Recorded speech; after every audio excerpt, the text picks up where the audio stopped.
Hi, I'm Annalise Burt, and I am a trusted consultant at Health Communication Solutions. One of our goals at HCS is to increase awareness and understanding of how people experiencing homelessness can stay safe and stay healthy during this pandemic. I've been selected as the manager of this public service announcement for my ability to focus on communicating about health issues. The virus that causes COVID-19 is thought to spread mainly from person to person through respiratory droplets.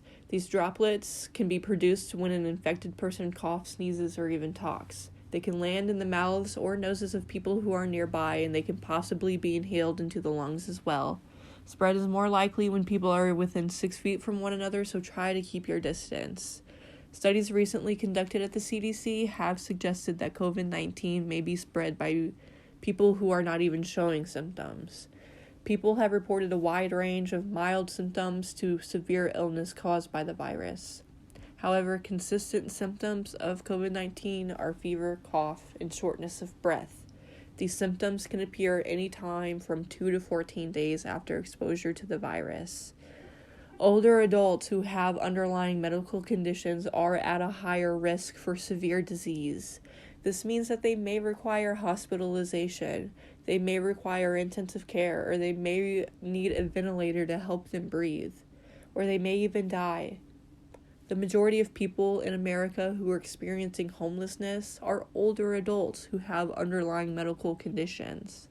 Health departments and healthcare facilities should be aware that people who are homeless are a particularly vulnerable group. Many of the recommendations to prevent COVID-19 may be difficult for a person experiencing homelessness to do.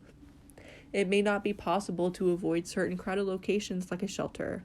However, if you are homeless, you should try to avoid other crowded public settings. Try to maintain a distance of 6 feet from other people. If you're using public transportation, try to protect yourself by avoiding rush hour. Wash your hands with soap and water for at least 20 seconds as often as possible. Use takeaway option for food if possible to avoid contact with the virus. And cover your coughs and sneezes. Wear a mask if you can. If you meet the criteria for testing, any person experiencing homelessness will have access to COVID-19 testing through a healthcare provider.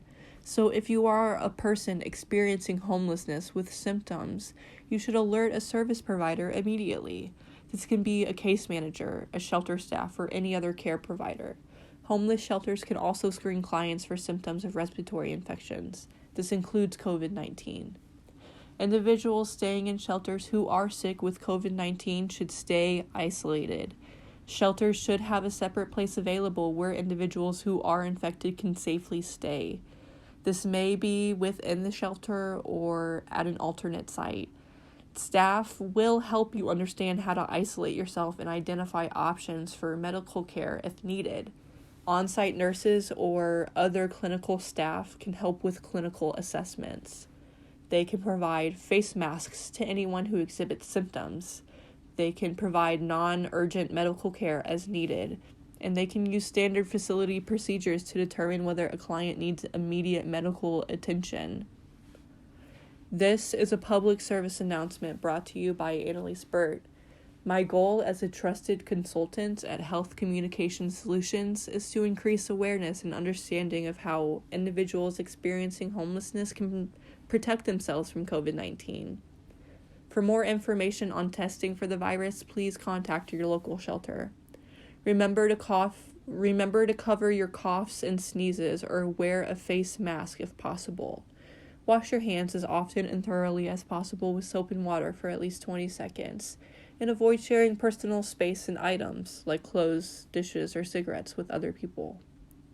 Thank you for watching, and please stay safe and stay healthy out there, folks.